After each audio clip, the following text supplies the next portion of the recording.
আমি আইন মন্ত্রণালয়ে দায়িত্বপ্রাপ্ত উপদেষ্টা হিসাবে আইনগত সংস্কার করে উপযুক্ত জায়গায় উপযুক্ত ব্যক্তিদের পদায়ন করে আমার মন্ত্রণালয়ের এখতিয়ারাধীন ব্যাপারে যা যা করার আছে আমি সর্বাত্মক চেষ্টা করব।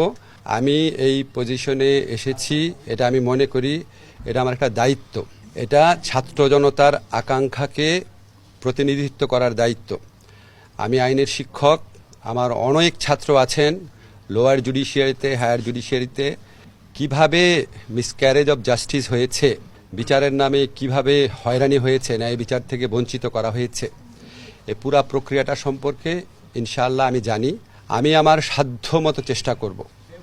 আপনারা জানেন আমরা শুক্রবার অফিস করেছি, আজকে শনিবার অফিস করছি।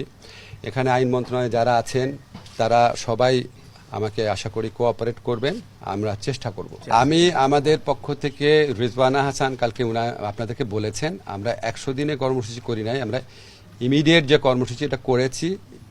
এটা তো আপনাদেরকে রিপিট করতে চাই না। ল অ্যান্ড অর্ডার সিচুয়েশনকে রেস্টোর করা, দোষীদের এই আপনার যে গণহত্যা হয়েছে জুলাইতে, দোষীদের শাস্তির ব্যবস্থা করা, এই ধরনের কিছু অলরেডি বলেছে, এটা রিপিট করতে চাই। যে কোনো ধরনের খারাপ আইন কোনটার আপনার সংস্কার করা প্রয়োজন, কোনটা বাতিল করা প্রয়োজন, সেটা আমরা সুচিন্তিতভাবে পদক্ষেপ নেওয়ার চেষ্টা করব।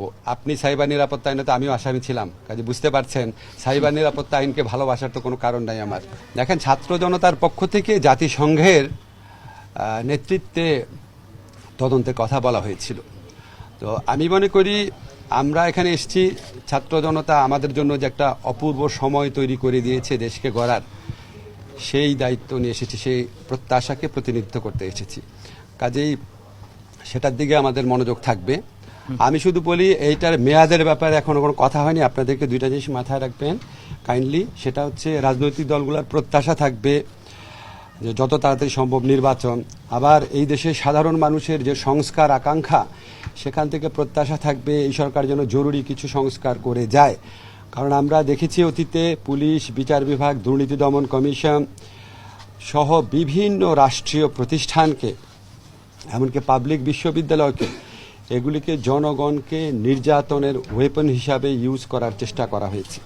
আমরা এই সমস্ত প্রতিষ্ঠান থেকে কিছু কিছু ভালো সার্ভিস পেয়েছি, এই সমস্ত প্রতিষ্ঠানেও কিছু কিছু ভালো মানুষ আছেন, কিন্তু পুরা সিস্টেমটা এমনভাবে দাঁড় করিয়েছিল যে এগুলি আপনার ভিন্নমত পোষণকারী মানুষ, মৌলিক অধিকার চর্চাকারী মানুষের জন্য এই প্রতিষ্ঠানগুলো একটা আতঙ্কে পরিণত হয়েছিল। তো এই সংস্কারের আকাঙ্ক্ষা মানুষে আছে। সংস্কারের আকাঙ্ক্ষা এবং নতুন নির্বাচনের আকাঙ্ক্ষার মধ্যে সমন্বয় করে যেটা যতদিন থাকা দরকার ততদিনই থাকার আমরা থাকবো, বেশিও না কমও না।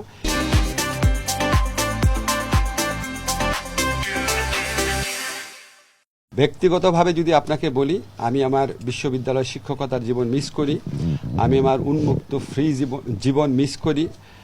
আমার ব্যক্তিগত অভিমত হচ্ছে আমি আমার যত তাড়াতাড়ি সম্ভব কাজ শেষ করে কবে আমি আমার সেই জীবনে ফিরে যেতে পারবো, যেটা আমার ব্যক্তিগতভাবে আমার জন্য অনেক বেশি এনজয়েবল। ফলে আমার ব্যক্তিগত অভিমত এটা।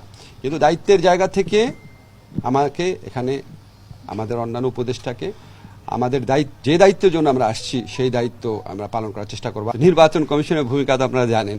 তো এখানে যদি আপনার ওভারহলিং না করা হয়, তাহলে ভবিষ্যতে যে সরকার আসবে তারা তো এই প্রতিষ্ঠানগুলোকে আবার সেভাবে ব্যবহার করবে। আমাদের অতীতের অভিজ্ঞতা সুখকর না। স্পেসিফিক্যালি কিছু বলবো না, আমি শুধু বলেছি আপনাদের সব সংস্কার করা।